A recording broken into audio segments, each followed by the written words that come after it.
जय श्री कृष्ण। जय श्री कृष्ण। पैदा हुए की जरूर मृत्यु होगी और मरे हुए का जरूर जन्म होगा। श्री भगवान बोले, हे महाबाहो, अगर तुम इस आत्मा को नित्य पैदा करने वाला अथवा नित्य मरने वाला भी मानो तो भी तुम्हें इस प्रकार शोक नहीं करना चाहिए। अगर तुम सिद्धांत से बिल्कुल विरुद्ध बात भी मान लो कि आत्मा नित्य जन्मने वाला और नित्य मरने वाला है, तो भी तुम्हें शोक नहीं करना चाहिए। कारण कि जो जन्मेगा वह मरेगा और जो मरेगा वह जन्मेगा। इस नियमों का कोई टाल नहीं सकता। अगर बीज को पृथ्वी में बो दिया जाए तो वह फूलकर अंकुर दे देता है और वही अंकुर क्रमश बढ़कर वृक्ष रूप हो जाता है।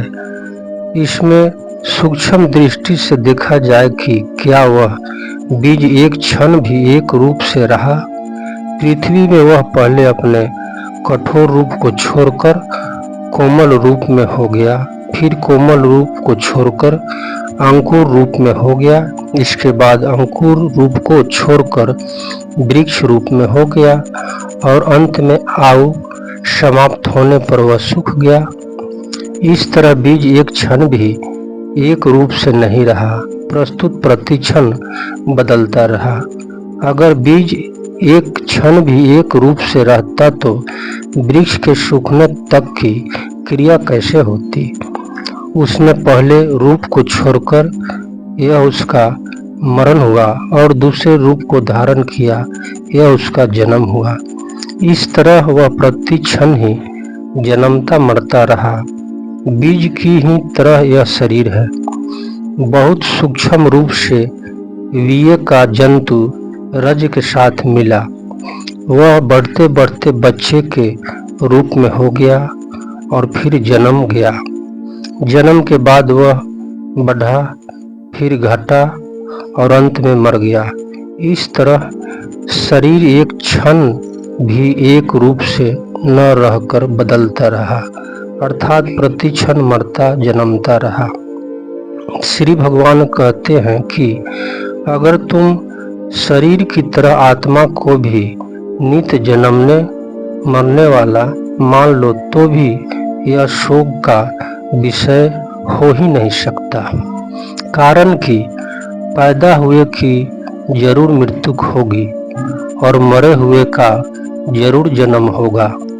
अतः इस जन्म मरण रूप परिवर्तन के प्रवाह का निवारण नहीं हो सकता। अतः इस विषय में तुम्हें शोक नहीं करना चाहिए। इसलिए कोई भी इस जन्म मृत्यु प्रवाह का परिहार निवारण नहीं कर सकता, क्योंकि इसमें किसी का किंचन मात्र भी बस नहीं चलता। यह जन्म मृत्यु का प्रवाह तो अनादिकाल से चला आ रहा है और अंत काल तक चलता रहेगा। इस दृष्टि से तुम्हें शोक नहीं करना चाहिए। ये धृतराष्ट्र के पुत्र जन्मे हैं तो जरूर मरेंगे। तुम्हारे पास ऐसा कोई उपाय नहीं है जिसे तुम उसको बचा सको। जो मर जाएगा वे जरूर जन्मेगा, इसको भी तुम रोक नहीं सकता। फिर शोक किस बात का। जैसे इस बात को सब जानते हैं कि सूरज का उदय हुआ है तो उसका अस्त होगा और अस्त होगा तो उसका उदय होगा ही। इसलिए तुम सूरज का अस्त होने पर शोक चिंता नहीं करते। ऐसे ही हे अर्जुन, अगर तुम ऐसा मानते हो कि शरीर के साथ ये भीष्म द्रोण आदि सभी मर जाएंगे तो भी शरीर के साथ जन्म भी लेंगे, अतः इस दृष्टि से भी शोक नहीं करना चाहिए। भगवान ने इन दो 26वें 37वें श्लोक में जो बात कही है वह भगवान का कोई वास्तविक सिद्धांत नहीं है।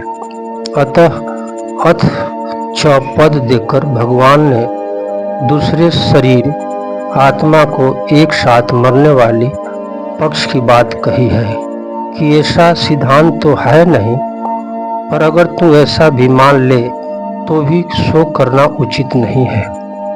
इस 2 श्लोक का तात्पर्य यह हुआ कि संसार की मात्र चीजें प्रतिक्षण परिवर्तनशील होने से पहले रूप को छोड़कर दूसरे रूप को धारण करती है।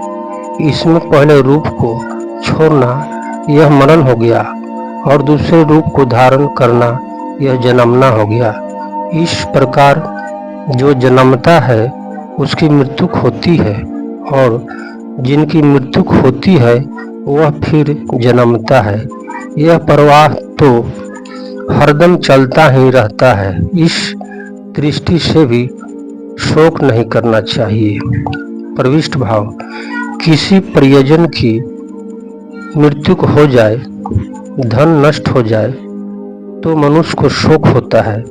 ऐसे ही भविष्य को लेकर चिंता होती है कि अगर स्त्री मर जाएगी तो क्या होगा, पुत्र मर जाएगा तो क्या होगा आदि। ये शोक चिंता अपने विवेक को महत्व न देने के कारण ही होता है। संसार में परिवर्तन होना, परिस्थिति बदलना आवश्यक है। अगर परिस्थिति नहीं बदलेगी तो संसार कैसे चलेगा? मनुष्य बालक से जवान कैसे होगा, मूर्ख से विद्वान कैसे होगा, रोगी से निरोगी कैसे होगा, बीज का वृक्ष कैसे बनेगा? परिवर्तन के बिना संसार स्थिर चित्र की तरह बन जाएगा। वास्तव में मरने वाला परिवर्तनशील ही मरता है, रहने वाला कभी नहीं। यह सब प्रत्यक्ष अनुभव है कि मृत्यु के होने पर शरीर तो हमारे सामने पड़ा रहता है, पर शरीर का मालिक जीवात्मा निकल जाता है। अगर इस अनुभव को महत्व दे तो फिर चिंता शोक हो ही नहीं सकता। बाली के मरने पर भगवान श्री राम इसी अनुभव को और तारा का लक्ष्य कराते हैं। विचार करना चाहिए कि जब 84 लाख योनि में कोई भी शरीर नहीं रहा तो फिर यह शरीर कैसे रहेगा? यह 84 लाख शरीर में मेरा नहीं रहे तो फिर यह शरीर में मेरा कैसे रहेगा? यह विवेक मनुष्य शरीर में हो सकता है, अन्य शरीरों में नहीं। तपस्वी महेश कुमार इस भागवत गीता सुनने वाले माता पिता भाई बहन को श्रद्धा और स्नेह के साथ प्रणाम करता है।